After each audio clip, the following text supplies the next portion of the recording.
Moin! What you see here is a fantastic device. It is a modded version of the fully automatic rotating bead sorter from Linus Barth.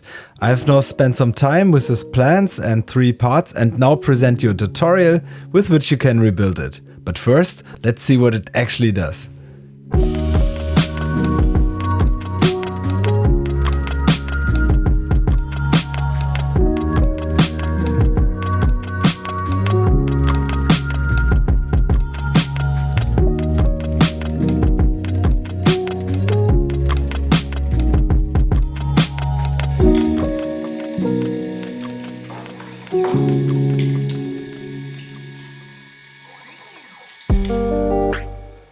So, sure, it's a machine that can sort Perler beads, and this works relatively fast and very reliable.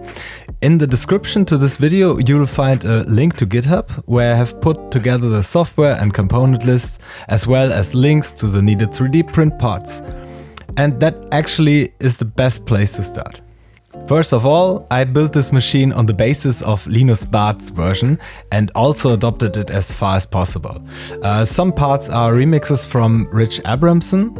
Instead of running the software on a Raspberry Pi, I decided to reprogram everything on an Arduino. So the sorter is very simple and can be easily connected and used. The whole device is divided into several modules. At the top is the bead container. From there, the beads are fed into the sequencer. Further down is the actual color detection. In the next step, the dispatcher moves the bead to the right chute.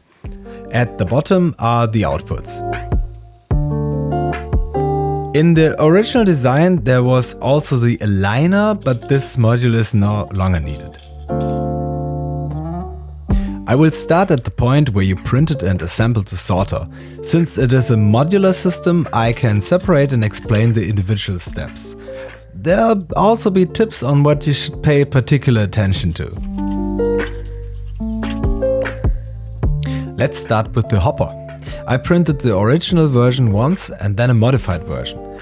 This print was not printed completely, saves material. It also has slightly different dimensions. The disc has 4 holes, but rotates very slowly. On the bottom side is the locking ring. If you want, you can attach a scraper block. I didn't. Remember to sand everything, every part. Everything in this project must not create any friction at all. Alright, the next module is the sequencer. This contains a small motor that slowly rotates the perforated disc in the hopper and drops the beads one by one into a small tube. If no beads are detected, it changes its direction of rotation. If the tube is full due to backlog, the motor stops rotating. There is a small light barrier in the tube for this purpose. I demonstrate this briefly. Once again, for the record, everything must be very smooth. Sand all parts through which the beads are transported very well smooth. By the way, the motor is controlled by a standard H-bridge. Okay, the centerpiece, the color analyzer. As little light as possible should fall into this unit. It consists of a servo motor and a small color analyzer board. Here I modified a part which often caused jams. Be sure to use that. After reading the color data, the servo transports the bead downwards. Let's test it. Cool, let's go on. The dispatcher.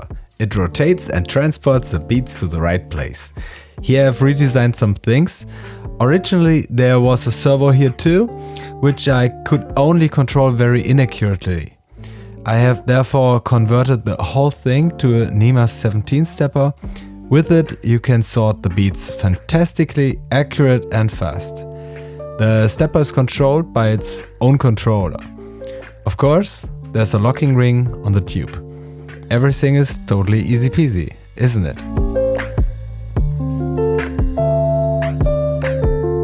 The last part. These are small slides into which the dispatcher drops the beads. I also changed this module a lot in contrast to the original design. It has large openings in which the beads cannot get stuck at high dispatch speed. It also looks a bit more organic, but fulfills its purpose completely. Here too, everything must be very smooth. You've probably already seen I hid the mess in this case. The STLs for it are also in the repository on GitHub. It's simple but hides all the components quite well. So let's get finally started. Fill up the hopper and switch on the bead sorter. The sorter starts in easy auto mode by default. It resets the sensor first and then captures the colors which are written into a dynamic array. 11 colors can be sorted in the glasses, which ones are determined by the order of the beads in the hopper. Here comes the recognized blue, here comes yellowish white. Well, this takes a while.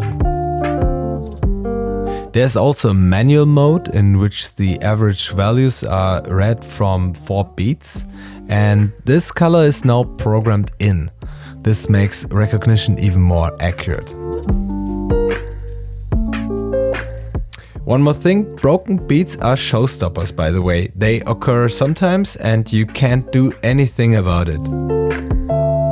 I hope I could explain the machine a little bit, and I am very curious if someone actually builds it.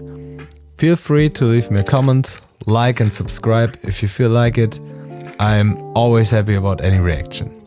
Take care.